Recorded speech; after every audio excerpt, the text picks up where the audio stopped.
ओम जय जगदीश हरे स्वामी जय जगदीश हरे।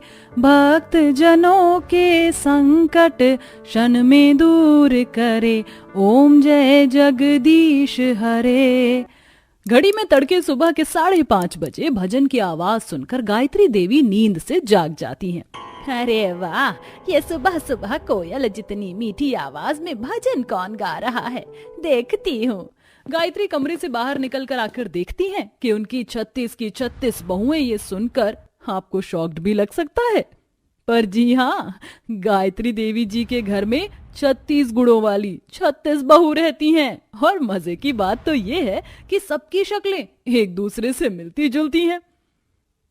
अरे हमारी प्यारी प्यारी सासू माँ उठ गई। आप ये लीजिए प्रसाद। धन्यवाद बहू, सदा खुश रहो। मैंने तो कभी सपने में भी नहीं सोचा था कि मेरे घर आंगन में कभी इतनी सुबह के 5 बजे पूजा पाठ होगा। सांस ठंडी सांस भरते हुए चारों तरफ देखती है, जहां बाकी बहुएं कामों में लगी थी। 2-3 मिलकर झाड़ू लगा रही थी, तो 2-3 मिलकर पोछा, और कुछ बहुएं बर्तन धो रही थी, तो कुछ किचन साफ कर रही थी। तभी एक बहू सब्जी लेकर अंदर आती है। अरे बहू, इतनी सुबह सुबह कहाँ से सब्जी लेकर आ रही हो? क्योंकि सब्जी मार्केट तो इतनी सुबह नहीं लगता है। माँ जी, सब्जी मार्केट जाकर मुरझाई हुई बासी सब्जियाँ कौन खरीद कर लाना चाहता है? मैंने तो हमारे पड़ोसी कालू भैया से एकदम ताजी फ्रेश हरी भरी सब्जी खरीदी है। वो डेली सुबह के 3 बजे सब्जी मंडी जाते हैं ना, तो 5 बजे तक सब्जी ले आते हैं। तो मैंने कट्टा खुलवा कर ताजी सब्जी तुलवा ली। देखिए कितनी कच्ची कच्ची तोरी, भिंडी, लौकी, और आपके लिए करेले भी लेकर आई हूँ। आपको कल से भरवा करेले खाने का दिल कर रहा था, इसलिए। इतने में बहू नंबर 3 आती है। माँ जी, आपके कपड़े इस्त्री हो गए हैं, नहाने का पानी भी गर्म हो गया, जल्दी से नहा लीजिए और बता दीजिए नाश्ते में क्या खाएंगी। आपकी 36 बहुएं फटाफट से बनाकर रखेंगी।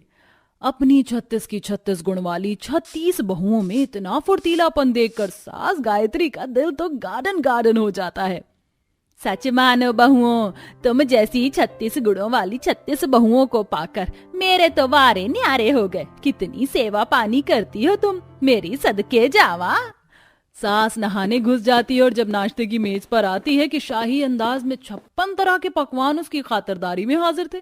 और कोई बहू सास को निवाला बनाकर खिला रही थी, तो कोई गा रही थी, और बाकी ठुमके लगा रही थी।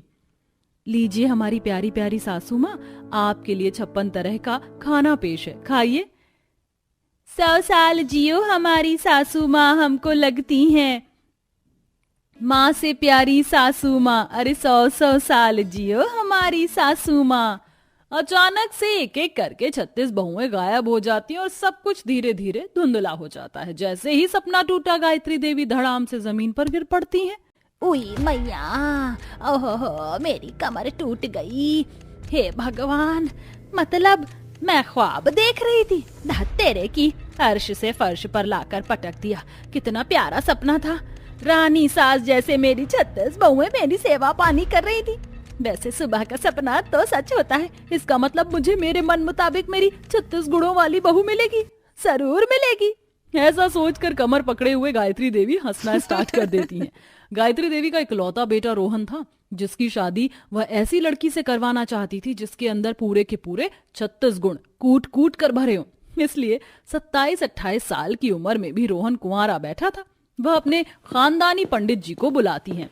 पंडित जी, मुझे ऐसी बहू की तलाश है जो लड़की देखने में सुंदर हो, लंबे घने बाल हो, कोयल जैसी सुरीली आवाज हो उसकी, अच्छा खाना बनाना आता हो, पूजा पाठ करने वाली हो। कुल मिलाकर मुझे अपने बेटे के लिए ऐसी बहू चाहिए जिसमें 36 के 36 गुण हो। फिर तो हो गया बेड़ा पार। आज के जमाने में चिराग लेके ढूंढने से भी ऐसी लड़की नहीं मिलेगी जिसमें 36 गुण समाये हो। कुछ सोचकर पंडित जी संजना नाम की लड़की की कुंडली निकाल कर दिखाते हुए मक्खनबाज अंदाज में बोलते हैं। ये देखिए बहन जी, इस लड़की की कुंडली साक्षात दैविक कुंडली है, 36 गुणों वाली है। आपके बेटे का शादी का संजोग इसी के साथ बना हुआ है। ये सुनते ही गायत्री देवी के मन में खुशी के लड्डू फूटने लगते हैं। फिर तो आप रिश्ता पक्का करवाइए पंडित जी। मैं चटमंगनी पट ब्याह करके अपनी 36 गुणों वाली बहू को अपने घर लाना चाहती हूँ, ताकि मैं भी सास बनने का सुख पाऊं। जी जी बिल्कुल गायत्री बहन, आप तो बस मेरी दक्षिणा तैयार रखना। अब 36 गुण वाली बहू ढूंढ कर दे रहा हूँ, मोटी दक्षिणा लूंगा। जी बिल्कुल पंडित जी। दोनों परिवार आपस में मिलकर रिश्ता पक्का कर लेते हैं और संजना शादी करके ससुराल आ जाती है, जहाँ एक तरफ सास गायत्री देवी थी जो समझती थी कि उसके घर सुंदर, सुशील और 36 गुणों वाली संस्कारी बहू आई थी, जबकि बहू के दिमाग में अलग सी खिचड़ी पक रही थी। क्या होगा अंजाम जब टकराएंगे सास बहू की दो अलग अलग सोच। उफ, कितनी गर्मी लग रही है। अरे कोई एसी चला दो यार। ऐसा बोलते हुए संजना दरवाजे पर ही घूंघट हटा लेती है, तभी पड़ोसन चंद्रमुखी चुटकी लेते हुए बोलती है, ये गायत्री बहन, अभी तो तुम्हारी 36 गुण वाली बहू ने ससुराल के अंदर एंट्री भी नहीं मारी और दरवाजे पर ही मुंह दिखाई करा दी। हाँ हाँ, तू तो स्वाद लेगी ही चुड़ैल, आदत से लाचार लतखोर जो ठहरी। अच्छा, अब ज्यादा तिल का ताड़ बनाने की जरूरत नहीं है। चंद्रमुखी, चलो सब अपने अपने घर जाओ, शादी खत्म हुई। सुन लिया आपने मेरी सासू माँ ने क्या कहा? बेशर्म आंटी, यूं अब जाइए यहाँ से। औरत के जाने के बाद गायत्री देवी गुस्सा होकर डांट लगाती है, संजना बहू, तुमसे थोड़ी देर सब्र नहीं किया गया? खैर छोड़ो, गृह प्रवेश करो सीधे पैर से। श्योर सासू माँ। बहू इतनी जोर से कलश को लात मारती कि दूर जाके गिरता है। यह नजारा देखकर ससुर राजेश माथा पकड़ लेते हैं। हे भगवान, इसके लक्षण देखकर नहीं लग रहा कि इस बहू में 36 गुण विराजमान है। सॉरी सॉरी सॉरी सासू माँ, वो गलती से जोर से लग गया। अच्छा चलो कोई नहीं, तुम दोनों की थकावट हो गई होगी, जाओ आराम करो। रोहन, ले जा अपनी बीवी को। जी माँ। चलो संजना। आखिरकार मैंने अपनी 36 गुण वाली बहू की आरती उतार ही ली। जी, आज तो मैंने गंगा नहा लिया। अगले दिन संजना मॉडर्न बहू के जैसे कट स्लीव का ब्लाउज साड़ी पहनकर किचन में आती है। गुड मॉर्निंग सासू माँ, क्या बनाया है आपने नाश्ते में? हैं? बहू मैं क्यों बनाऊंगी? तू इस घर की नई नवेली बहू है, तुझे बनाना है सब कुछ तो। बट मुझे तो कुछ भी बनाना नहीं आता है। ये सुनते सास का सर चकरा जाता है।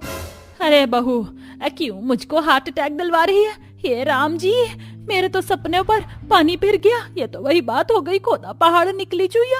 अच्छा छोड़, चाय तो बनाना आता होगा, वही बना दे। आई एम सॉरी सासू माँ, मुझको चाय बनानी भी नहीं आती। इस बार के जवाब से तो जैसे सास के सीने पर सांप लौट जाता है और वो गुस्सा होकर बोलती है, खाना बनाना नहीं आता, चाय बनाना नहीं आता, तो तुम आजकल की लड़कियों को आता क्या है? खाली काली भैंस की तरह जीभ निकालकर सेल्फी खिंचवाना। उस पंडित को तो मैं छोड़ूंगी नहीं। 36 गुण वाली बहू बताकर ये मुसीबत गले में डाल गया। बुदबुदाते हुए सास बहू को चाय बनाना सिखाती है। चल अब चीनी और चाय पत्ती डाल, पानी उबल गया है। हाउ मच चीनी सासू माँ? पूरी बरनी डाल दे। जो हुक्म सासू माँ। ये मेरे राम जी, ये बिन पेंदे का लोटा मेरे ही पल्ले पड़ना था। जा तू जाके सफाई कर, खाना मैं बना लूंगी। बहू बाहर जाकर बेढंगे तरीके से झाड़ू लगाने लगती है। अरे ओ मेरी महान बहू, ये तू झाड़ू लगा रही है, क्रिकेट का बल्ला घुमा रही है। पता नहीं कैसी बहू मेरे पल्ले पड़ गई है। इसके पीछे कितना माथा मारी करना पड़ेगा, एक एक काम सिखाना पड़ेगा। बहू के हाथों से झाड़ू लेकर सास उसे सिखाती है। बहू देख, इस तरह से आराम से झाड़ू लगाते हैं, तब पूरी सफाई होती है। अब तू लगा। जी सासू माँ, लगाती हूँ। ये भगवान, अरे मेरी बेलुड़ी बहू, एक ही बार में पूरे जग का पानी डाल दिया, कर दिया ना आटा गीला। अब इसमें सूखा आटा डाल। जी जी सासू माँ। इस तरह से सास बहू को सभी काम बारीकी से सिखाती है। 1 महीने बाद। अरे कहाँ ले जा रही है बहू, बता भी दे। बस आ गए माँ जी, आंखें खोलिए।